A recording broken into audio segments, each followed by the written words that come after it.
L'attente quarésimale de la Pâque du Seigneur est une occasion propice pour sensibiliser l'Église entière en faveur de la Terre Sainte.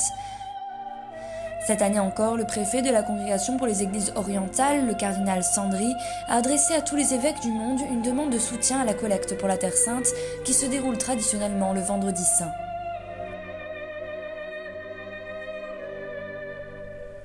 Le Vendredi Saint, écrit-il, semble cette année interpréter encore davantage les besoins des pasteurs et des fidèles, qui sont contenus dans les souffrances de tout le Moyen-Orient.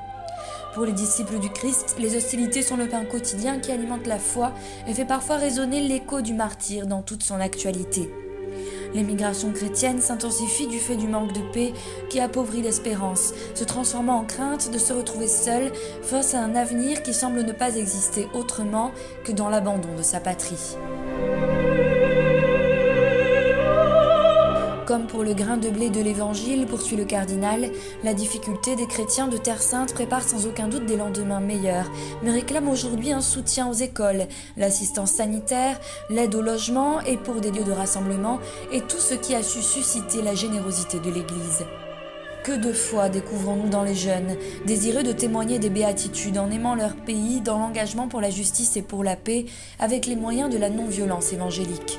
Que de foi fière, que de fermeté nous sont transmises par qui prononce des mots de réconciliation et de pardon, sachant qu'il faut ainsi répondre à la violence et parfois même à des abus.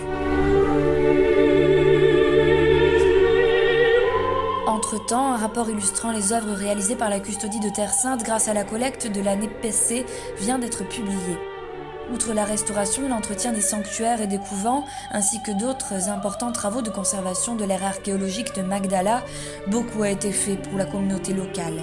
420 bourses d'études universitaires, un soutien à 10 petites entreprises artisans, à des activités telles que la Maison de l'Enfant de Bethléem, qui accueille des enfants venant de situations difficiles, et à des œuvres culturelles, à la construction, à l'entretien et à la restauration de logements pour les jeunes couples et les familles pauvres.